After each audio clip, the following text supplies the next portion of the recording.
and welcome to Flosstube number 4, which is on the 22nd of August, and I've had a fabulous week. So let me tell you about some of the things I've been doing and some of the things that I might do next week.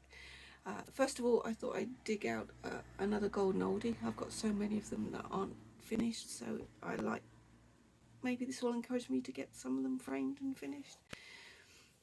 This one is a sampler game board by the Drawn Thread, which I did on a 25 count fabric using the called for colours. I then took it to my framer to get it framed, and he went, nah, not enough margin, I'm not touching that.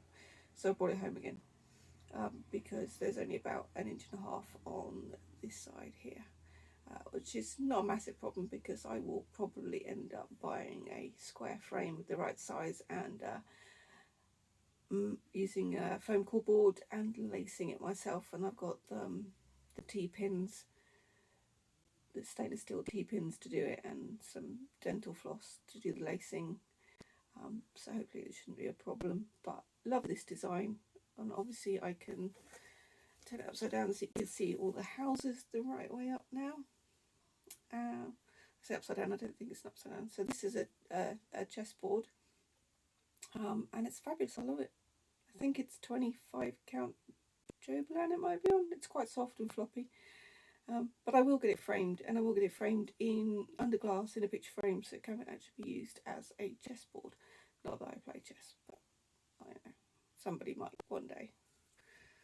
Is there a date on it? Yes, I did it in, oh gosh, you ready for that? 2004. And I realised in the previous videos I didn't actually tell you my name, which is Christina with a K. So I was apparently named after a Swedish queen according to my mother, but I don't know, there's not much graceful or royal about me, but never mind. And I've had a really busy week, and I'll tell you why later on, but I've done lots and lots of stitching, and I've ironed them again today. So yay, that's 4 weeks in a row that I've got the iron out for you guys. Woo! I'll give myself a medal one of these days.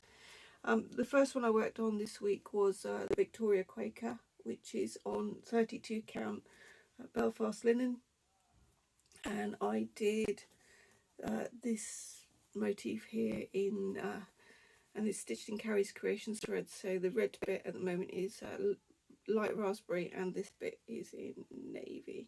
So not a massive amount of progress, but some. And I have to say I'm really liking the variegated threads effect. And this one is by Mon Ami Pierre, which of course is no longer in business. Boo! But I will do it, and it's going to be quite a long piece when it's done.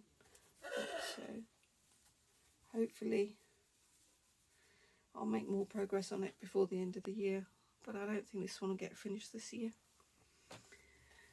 The next one I worked on you've already seen quite a few times. This one is a recipe for a magical night by Alessandra Adelaide, which is on 28 count white Monaco, and I did some more bits down the bottom. Let's see if I can hold it properly point.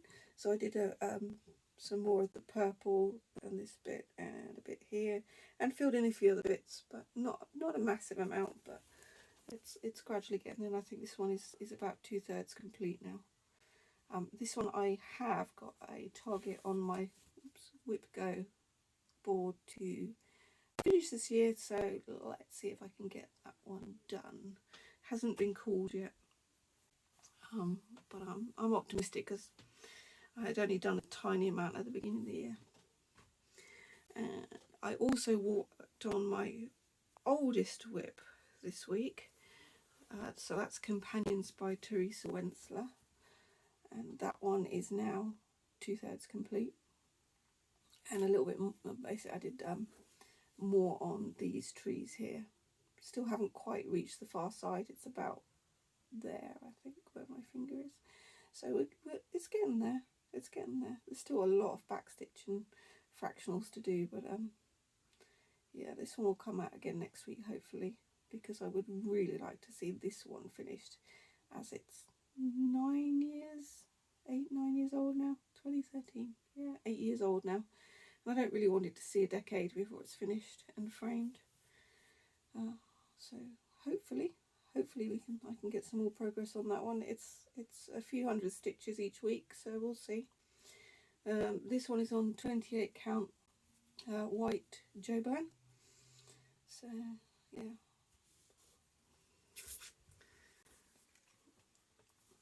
And the last work in progress that I did some on was Stargazer Lily by the Silver Lining, and this one is on a 36 count even weave by Sew It All, called Summer's Day, which is a beautiful blue, and actually it's showing fabulously on the picture here.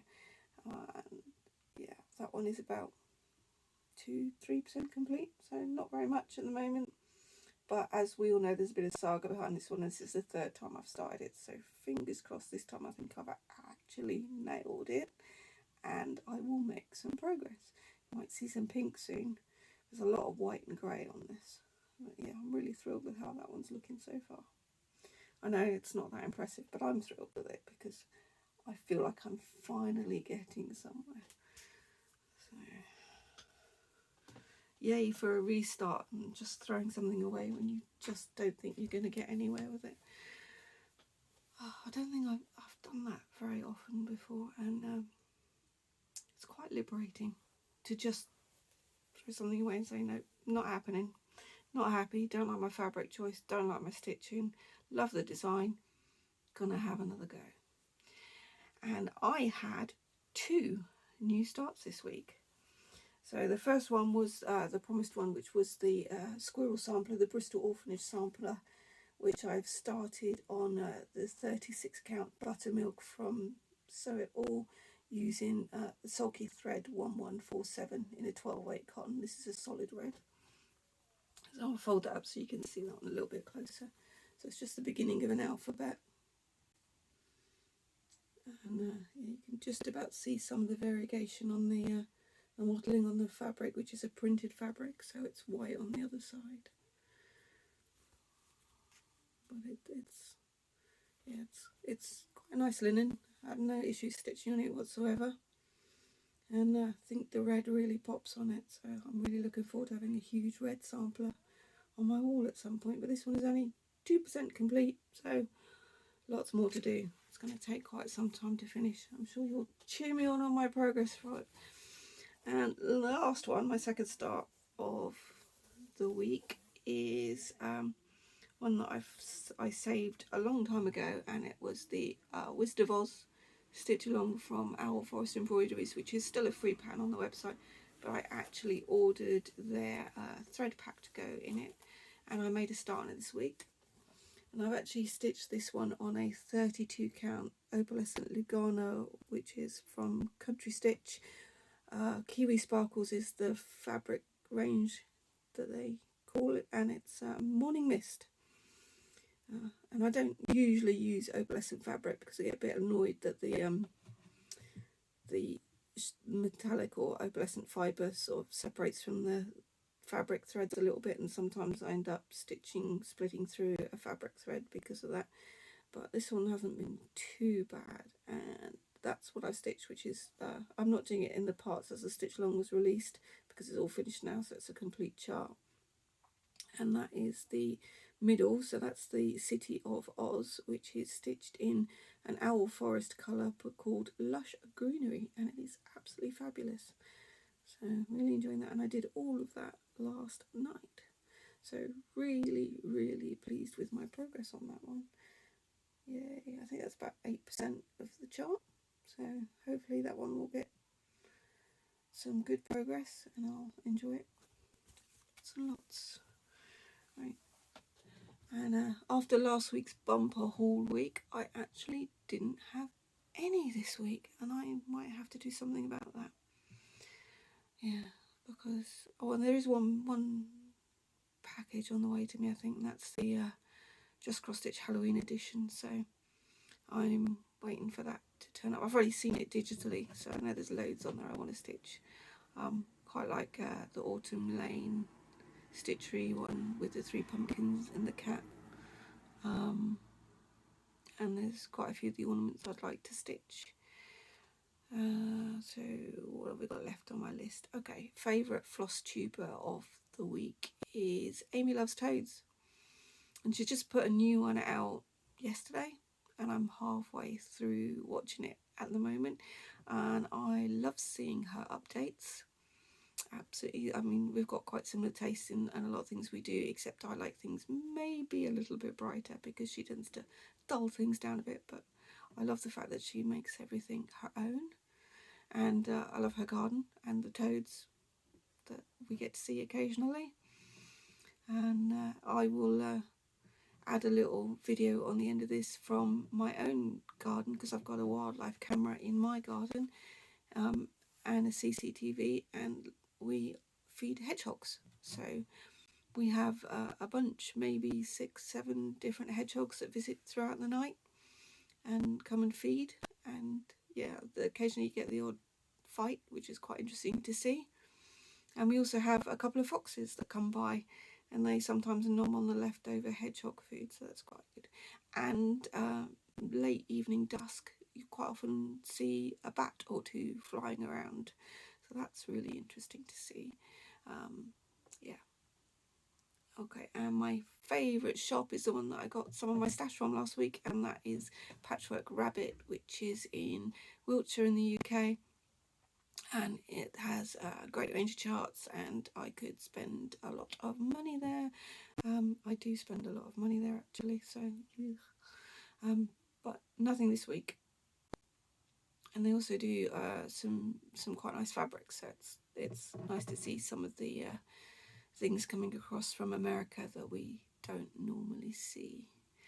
And just to round up, I've been having a great week since Thursday. I've been on a virtual stitching retreat with some great friends of mine who are mostly based in the US. It was intended originally last year to be an in-person retreat in Colorado, and it was made virtual, and this year they stuck with virtual, but next year, hopefully post-COVID, it will be an in-person retreat, and I will not be a persona non gratis in the US coming from the UK, because currently I don't think we're allowed into the US at all, even though I'm vaccinated and have been incredibly careful not to catch COVID due to underlying health issues.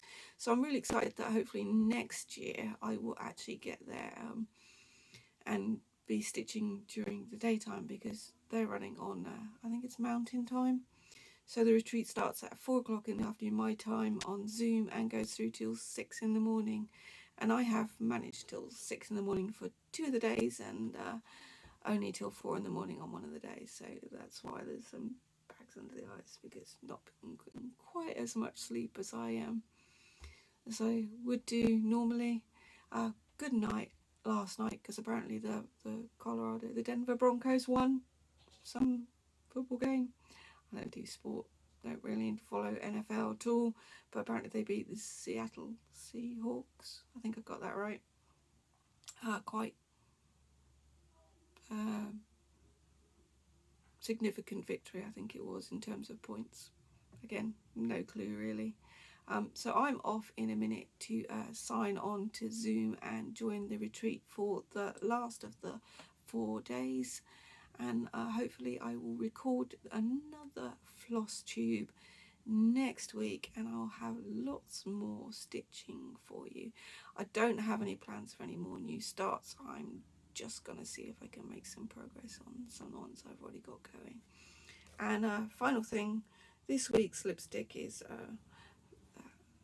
PS Super Matte liquid lipstick in Kylie, and I don't have it on my teeth this week, so yay, winner. Alright, I will see you next week with some more stitching updates. Bye from me.